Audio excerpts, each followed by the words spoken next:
I'm really excited to be joining you here for the Legal Hackers Summit. I've been to a lot of open culture events in my lifetime, but this is the first time that I've been to an event that brings together the legal community through an open culture or hacking culture framework.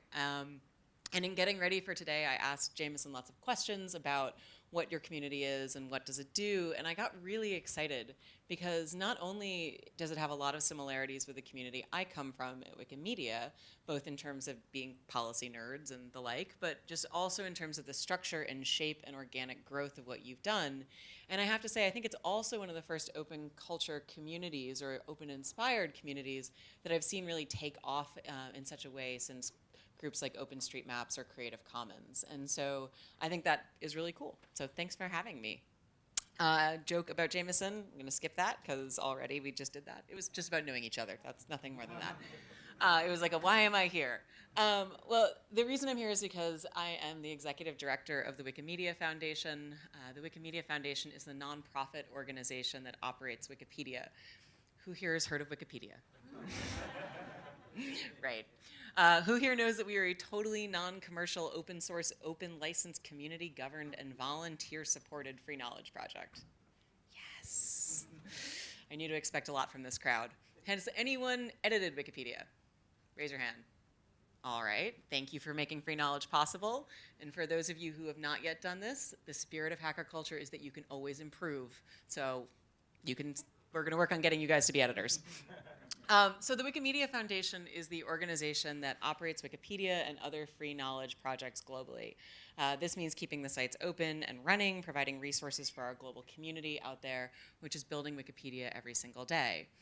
And naturally, in preparing for this talk, I looked at Wikipedia. I wanted to know sort of what was trending in terms of articles about the law. Amazingly to me, and I'll talk about this a little bit more later, the top viewed article in the category of law on English Wikipedia is human rights. It is viewed more than 3,500 times on average every single day, which is even more than the article about law itself.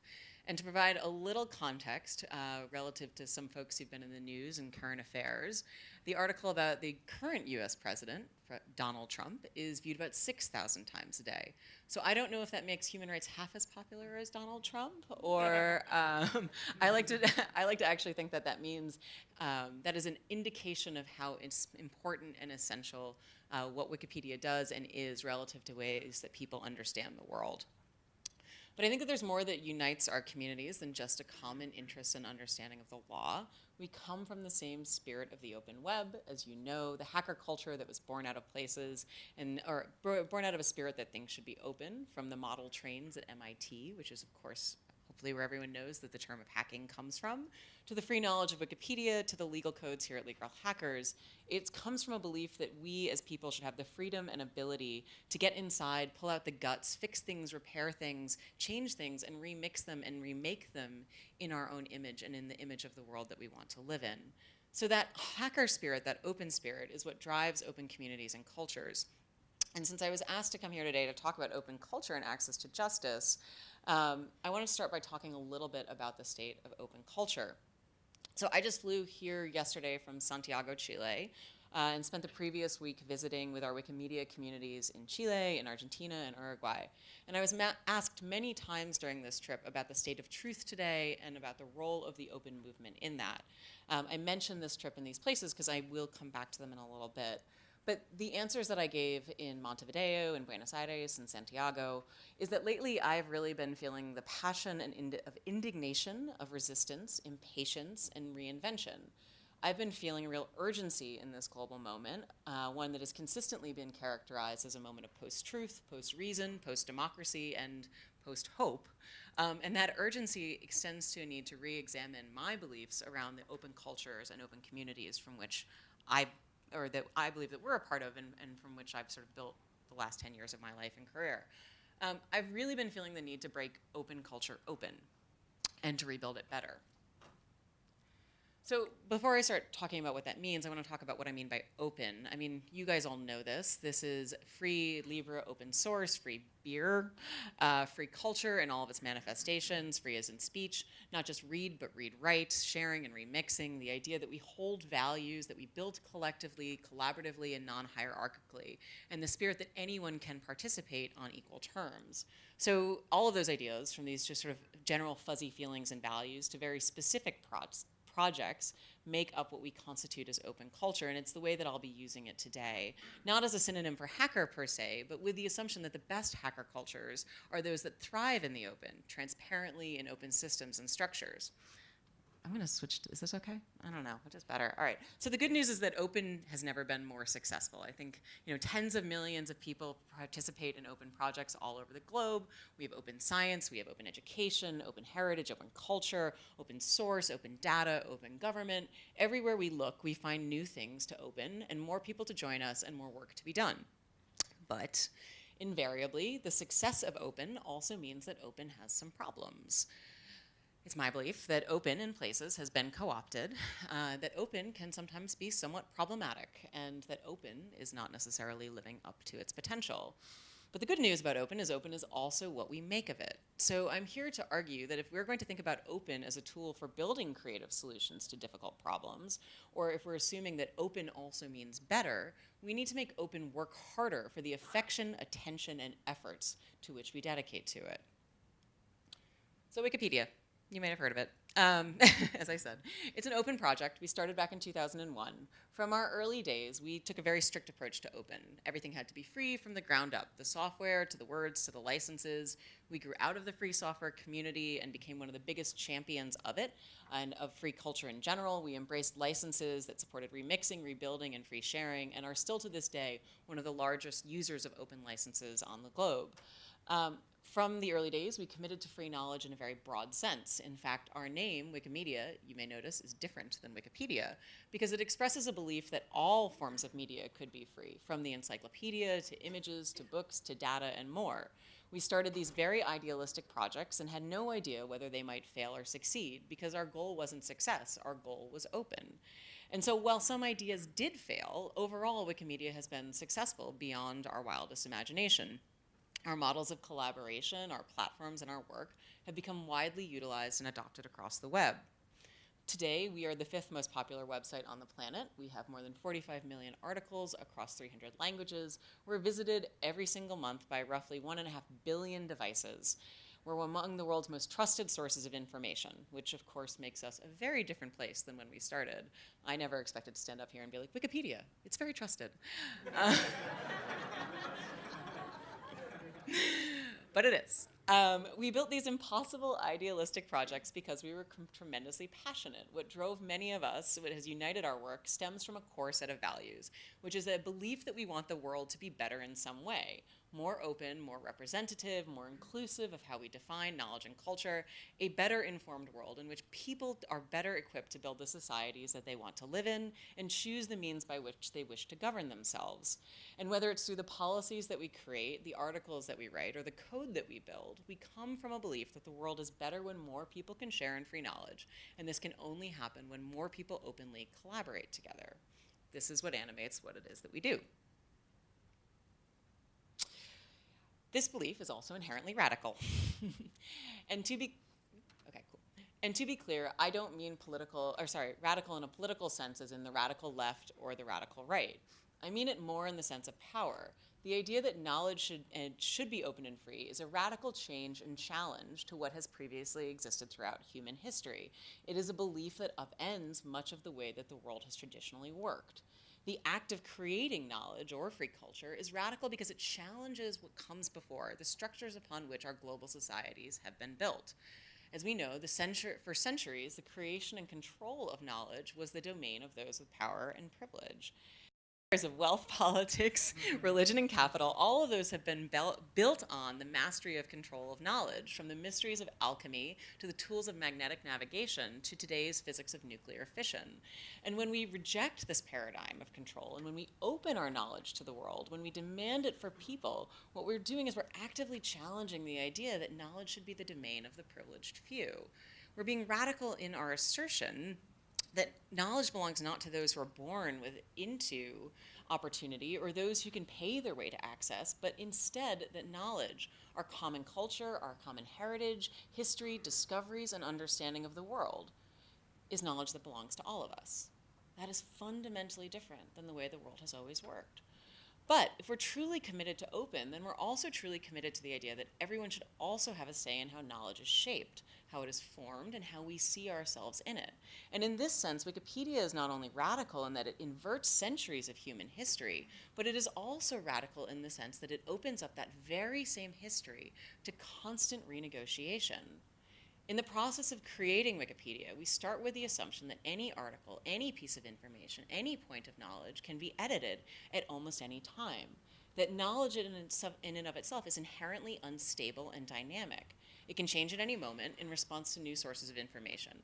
On Wikipedia, there are 350 edits every single minute from all over the globe. In that sense, our shared knowledge is being negotiated 350 times every minute. 350 times a minute, we are challenging what we assume to be true, and each of those edits themselves is, again, consistently open to ongoing renegotiation. So as the world shapes itself, as it does so on Wikipedia's pages, it maps arcs of representation, of power and agency, who is notable, who is not, who is the loser, who is the victor, and what we've decided about the world in which we live. It is a place in which we grapple with how we represent our common social consensus on everything from popular film and music, the superficial perhaps, to issues of war and gender and climate. But more than just the articles, it is a system of functioning and thought. There is no passivity in Wikimedia.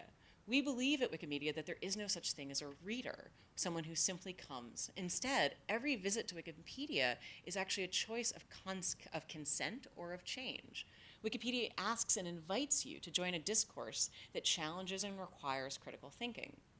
At every point, we're asking people not just to consume, but to participate. And when they do so through processes that ask ourselves to reflect on the very nature of how we form and forge consensus, the nature of truth, the nature of neutrality, and the question of representation.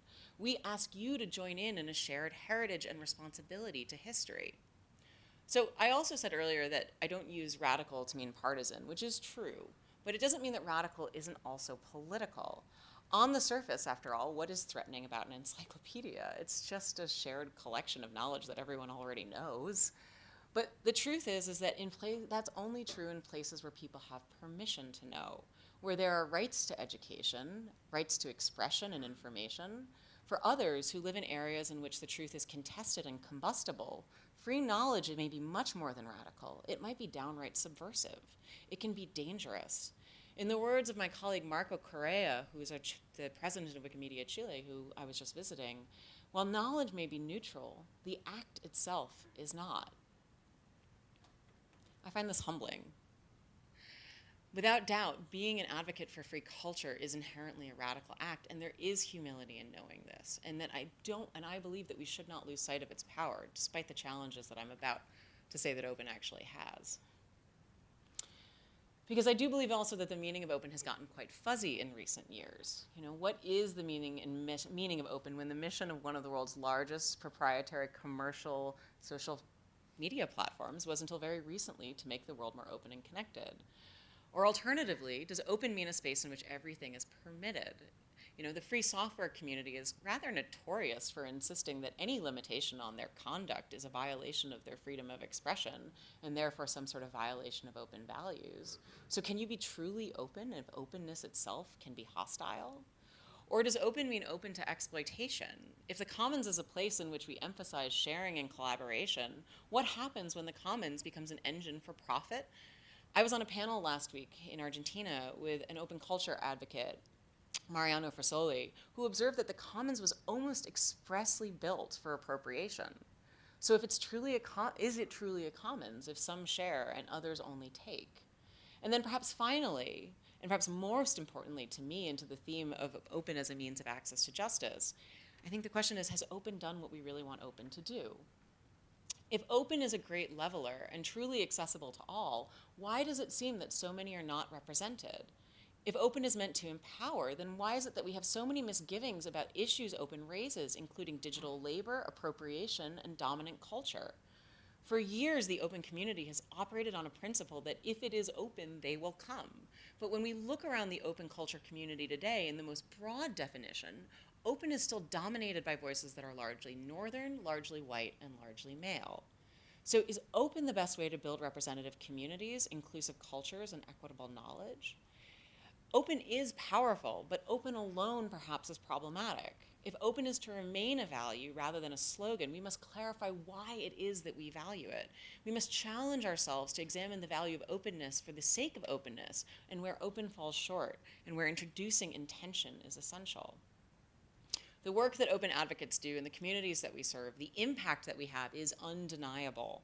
At Wikimedia, we are often the very first place that people come to understand the world around them. We believe this creates a responsibility to ensure that our work and our platforms and our knowledge is around for people to benefit from well into the future. Yet in many ways, while we have achieved success, it has also led us to more questions about the future. It's created tensions around our ecosystem, cultural, political, and economic. What happens when an open project reaches scale? For years, we were told by cynics that our models couldn't work, but slowly and steadily they did. And now we have articles, news articles, not Wikipedia articles, describing Wikipedia as the last best thing on the internet. You know, we recognize that on one hand, our mission is to bring knowledge to the entire world, but then of course what happens when other parties and players take the knowledge that exists in the commons and reappropriate it for their own use and do not contribute back? Even among Wikimedians, there is no sort of clear answer to this. On the one hand, as I said, that is a mode of distribution. It means that more people have more access when you use your voice assistant and it gives you an answer, and that answer comes from the commons. But at the same time, it is also true that the model of the commons assumes that we all maintain it together. And if some are taking and others are not, how do we actually go about maintaining that? Should we grow more comfortable with standing up for the labor and time and resources that it takes to build healthy open systems? The open community has long been comfortable standing up for its values, but not very comfortable standing up for the value that it creates in the world. So I would ask, can and should we create an expectation that those who derive value from the commons and the labor that we produce become members of it themselves, supported in a more sustainable way?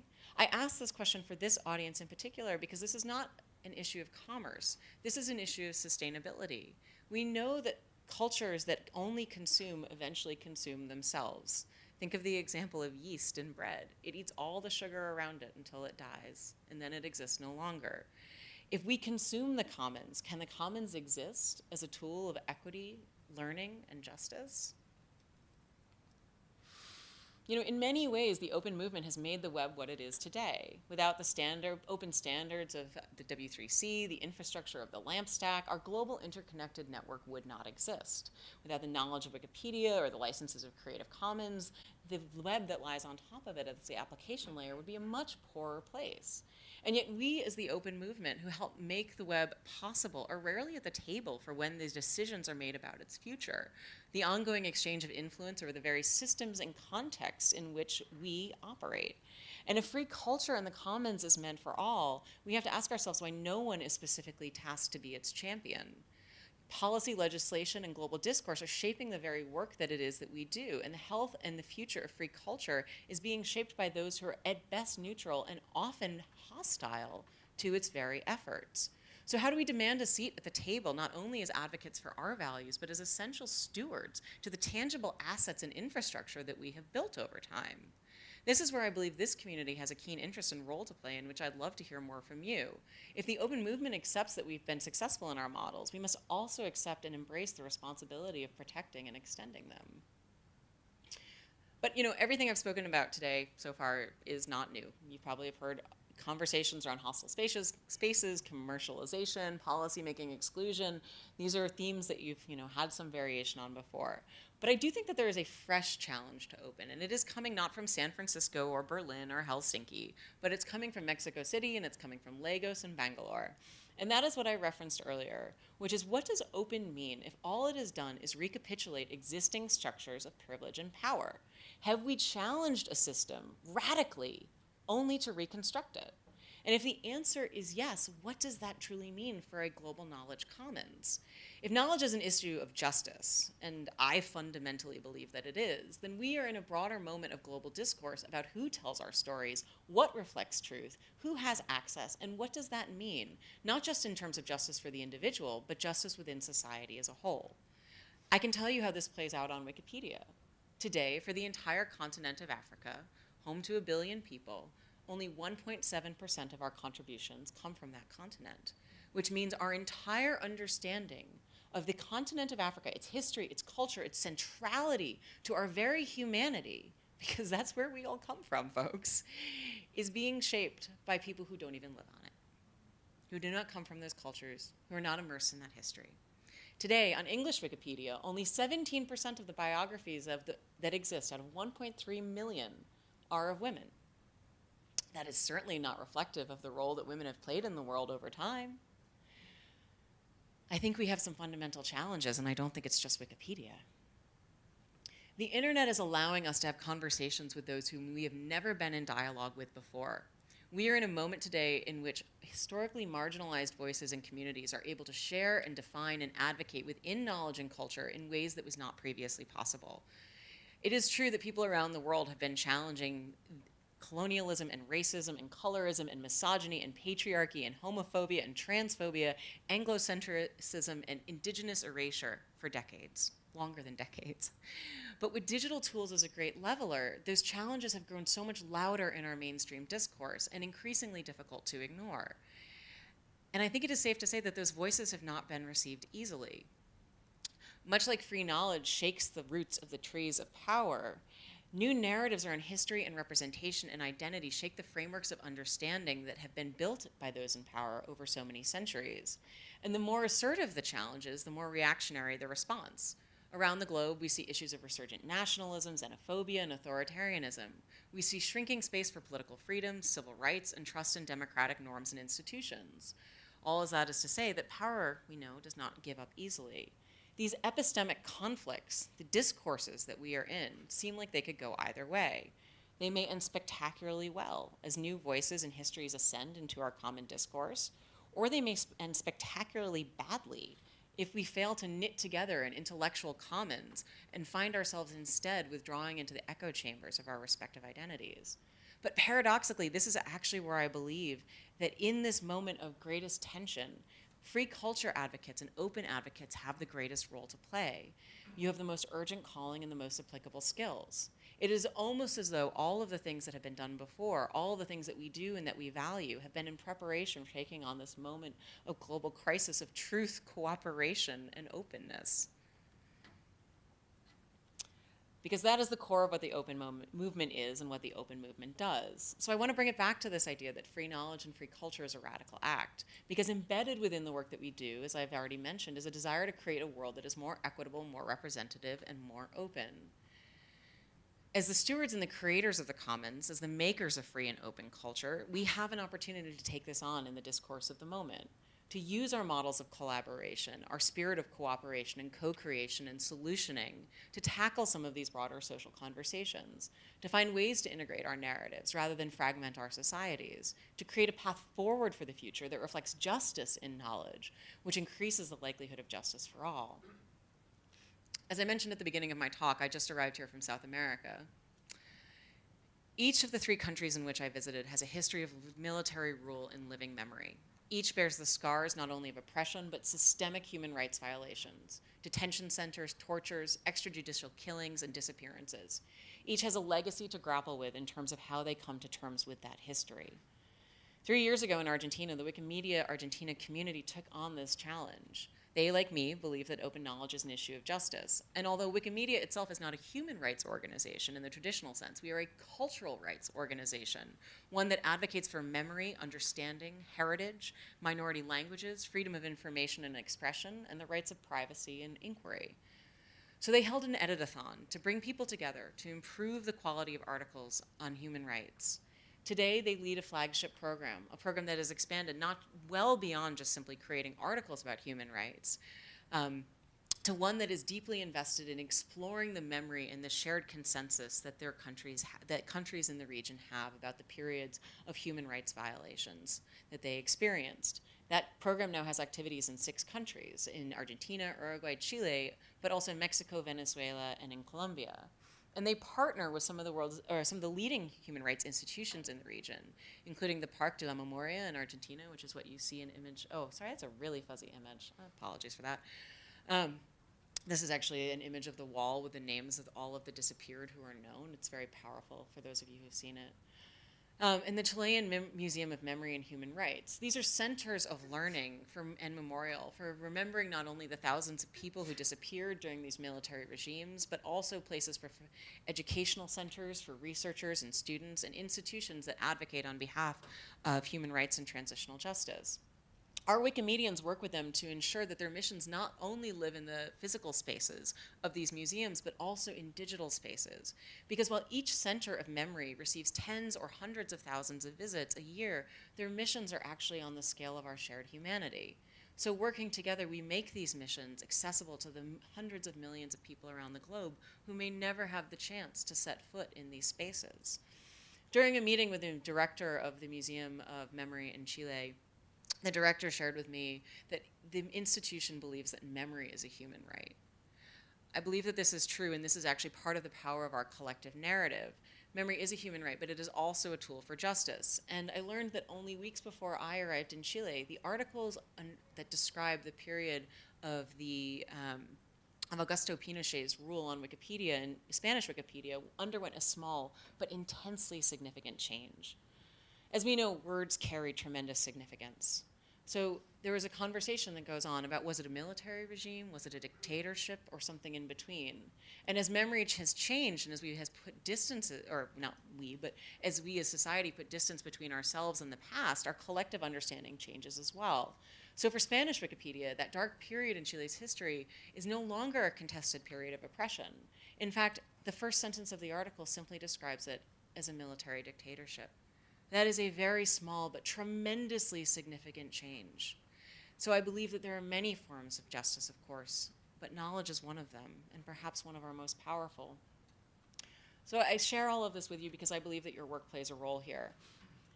The remarkable thing about the open movement is it is what we make of it, quite literally.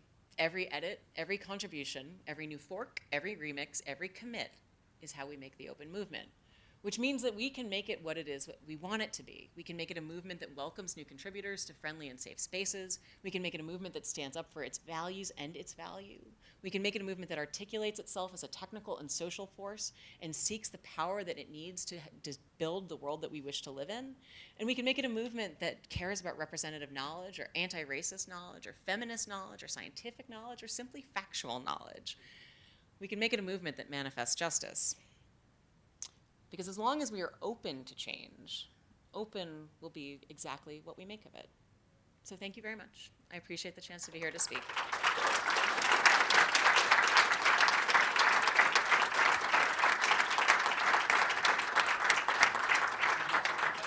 Sure. Does anyone have a question for Katherine? And we'll have a wireless mic that we can use and pass around. Great, let me turn it back on.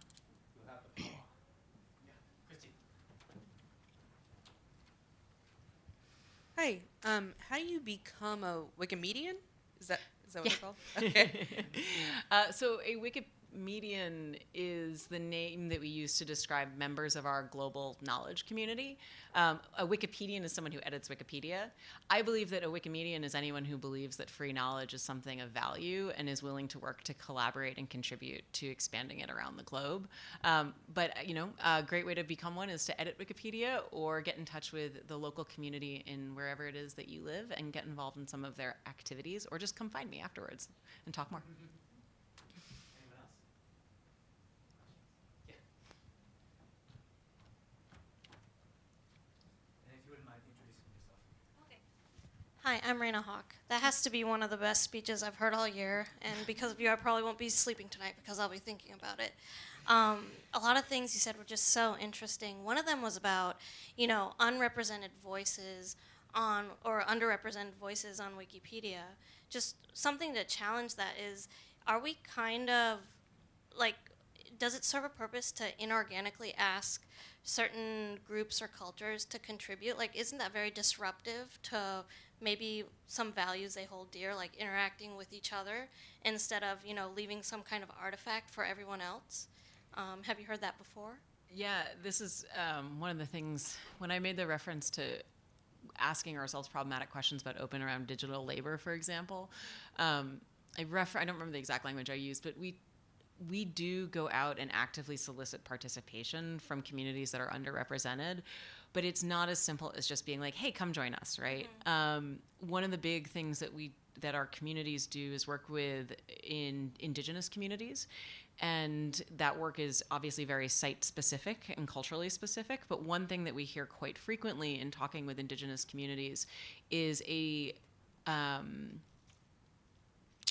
caution about how they would wish to engage with their knowledge and heritage in terms of the free culture movement, both because openness in the sense of something like Wikimedia means that their culture could not only be remixed, which is pretty offensive, but also appropriated even more than it is already being appropriated. And so often the conversation has to start not from this idea that openness is missing you and so therefore you should come to us, but what is fundamentally not working about the values that we have that is preventing you from wanting to participate, and how do we instead shift our paradigms so that we can come to you?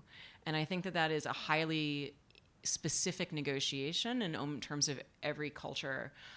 We just had our annual conference in Cape Town, South Africa, and the theme was on gaps in representation, and there was a phenomenal discussion on how different communities. There was someone talking about the issues of casteism in India and what does it mean to be a Dalit knowledge activist versus what does it mean to be an indigenous knowledge activist in Southern California. And the challenges there are so fundamentally different that I think, as I said, it has to be just like hugely site-specific in terms of those conversations.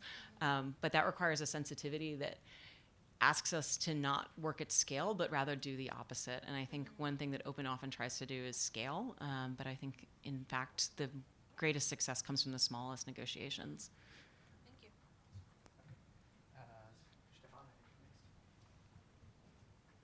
Hi, good afternoon. Thank you for the excellent speech. My name is Stefan Eder. I have one quick question which deals with truth. Right, we read about, particularly here in the US, that there are different levels of truth. There could be the same truth twice or whatever, different. Now, I guess your platform is about facts, right? If people have different opinion of what a fact is, how do you deal with that? And I guess you wouldn't call it censorship, but is there a way how you censor fake news? Yeah, both are great questions. I would actually say that there are facts, right? Like the velocity an airplane needs to take to get me here from Santiago. That's a fact, right? And there are the boiling point of water. That's something that we know pretty well. Even then, science would tell you those are pretty much hypotheses that we've just established really well. I would say that what Wikipedia does is actually not trade in facts, but in a constant negotiation or approximation of truth, and that approximation of truth changes as our societies change around it. And in that sense, your question about fake news, the way that knowledge is created on Wikimedia, it abides by a few very clear policies about what can exist. And those policies tend to come from, they're not new or site-specific to Wikipedia. They come from things like the process of peer review, which has been around since the time of Galileo. Fun fact, peer review emerged because people didn't want to be sentenced, academics. They wanted to be able to point to their peers as to where they'd drawn their conclusions, so they would be under less threat from the government or from political powers for controversial ideas. So Wikipedia abides by the process of peer review. You put information out there, and people who are smarter than you might have better ideas about how to improve it, right? We draw on the tradition of journalism in the sense of sourcing. Information that exists on Wikipedia has to go back to a credible source. We're a tertiary layer of information that exists on the basis of secondary layers of information. So journals, books, media sources, all of that, secondary sources. And scientific inquiry. The whole idea of the scientific method says that you start with a hypothesis, but then you change based on as your facts change around you. And those sort of policies or approaches to creating knowledge on Wikipedia have proven to be very resilient against fake news. I think there are a lot of factors for that, one of which is that we've been dealing with fake news issues for 17 years, whereas many places are just discovering it over the last 2. The other is that we have no commercial incentive to try to put information in front of you that is sticky or that will sell you ads. We just put the information that we know in front of you, and therefore we have no sort of agenda by which we're putting stuff out there that is meant to be sensational or appeal to base instincts or any of the sort of psychological dark pattern tricks that that many sites use to keep you engaged. And I think that that has really given us a lot of freedom and latitude in terms of what it is and the critical means by which we present information to people. I would also, just one last thought, would say that the transparency by which Wikipedia works, that all the citations are available, that you can check every single edit, that it's transparent down to the stack itself, is a means of accountability to the public as readers. And even if you never check any of those things, Wikipedians know that you could.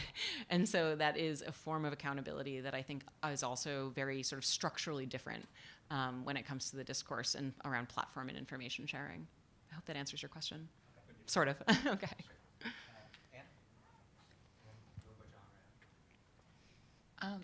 I come from Estonia.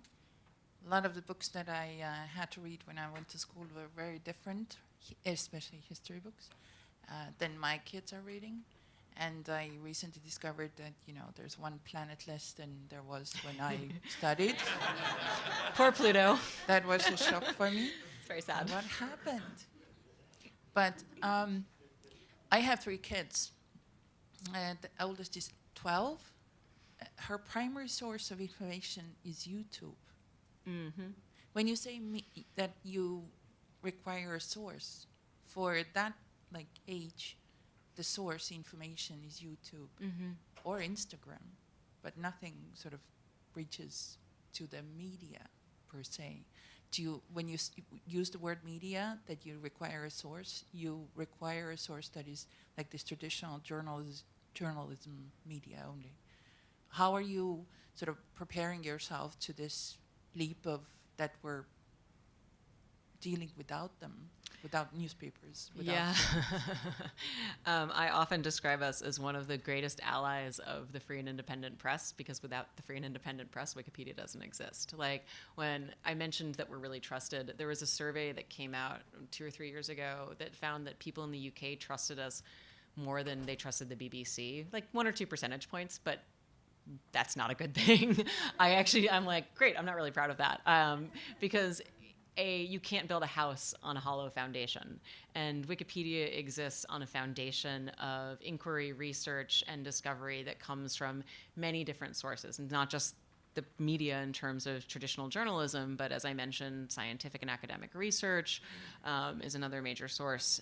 And the way that so we're big advocates on behalf of resourcing and supporting these institutions, not just because it's good for us, but because it's good for the world. But on the way that we evaluate sources, something like YouTube a YouTube video by an independent creator would not generally be considered a valid source, because it would not necessarily have the structural and institutional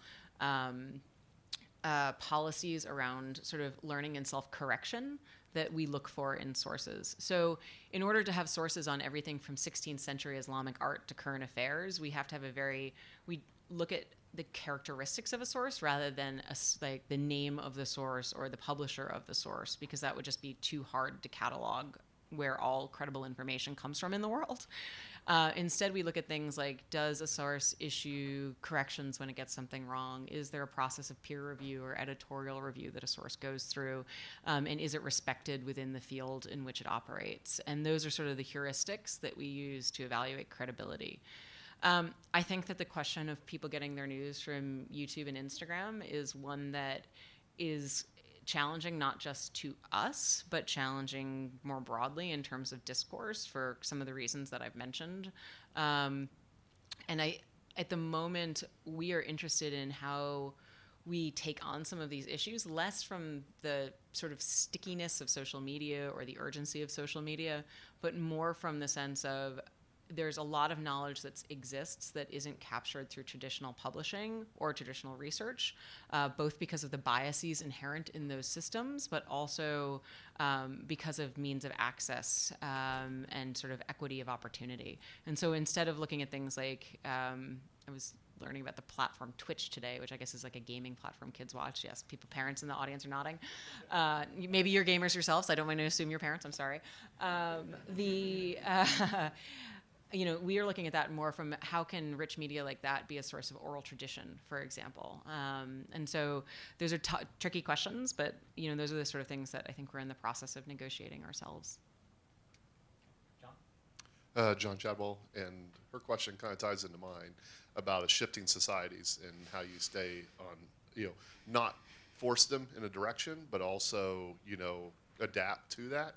I look at language, we have English and Arabic and French and all that, but inside of those languages you have shifting grammar that occurs, and the language itself is dynamic, and those rules, quote unquote, change all the time. Yeah. So how do you stay open to that new language through moderation and review without squashing the actual shift of a society's way of expressing itself? Sad fact about Arabic, 350 million Arabic speakers on the planet, only 3% of the web is in Arabic. Only 20% of Arabic speakers speak a second language, which means that 80% of those 350 million people have access to only 3% of the web. And Wikipedia in Arabic only has 500,000 articles for 350 million people. So if you are an Arabic speaker or know some, please edit Wikipedia. Mafi mushkila. Sorry, I used to live, as Jameson mentioned, in the region. So the nature of language negotiation is one I find fascinating. We deal a lot with issues of gender representation on Wikipedia. As I mentioned, it's not just the binary of women being reflected as like biographies, but also how does gender work within the context of articles. So one of the big issues, one of the more notable sort of examples of this is that until a couple of years ago, the article for Hero was entirely masculine gendered in English Wikipedia. Like, that's kind of a problem. But this becomes even more interesting in languages that are gendered themselves. And so our communities that work in gendered languages, as I just came from our Spanish-speaking community, but our French-speaking communities, our German-speaking communities, Arabic as well, anything that has a gendered language is often engaged in a negotiation about how to present on gendered language, both within the articles, but also in terms of thinking about how to engage people. So the Spanish-speaking community we do something called editathons, which are bringing people together to contribute. They call them editatonas. So they've flipped the gender so that they're female explicit to be a friendly or more welcoming space to women and non-binary folks. So, I don't have a single site-specific answer because I was talking about scale issue. Wikipedia doesn't work at scale. Like, it doesn't work at scale at all. Like, it's not just a thing that exists in the world. It works at the scale of tiny, tiny, tiny decisions each and every day. And one of my favorite of these decisions on the issues of gender and representation, which is not about language, I guess it's about language, is the case of Chelsea Manning, became a precedent-setting case around how transgender individuals will be referred to on Wikipedia after they announce transitions and what to do with their birth names versus their lived names. And that was an example of a very site-specific discussion that occurred around the article for that individual that has now created a policy that exists across the entire site. And so I think the cool thing about how we work and how knowledge works is that it's constantly evolving, and these decisions are evolving in response to the stimuli that come in. So not a direct answer to your question, but perhaps gives you more of a sense of how we think about things. And that wraps up our time. Are you going to be around for a little bit? Yeah, I can be around for a little If you have bit. additional questions for Katherine, you can find her. But please, everyone, join me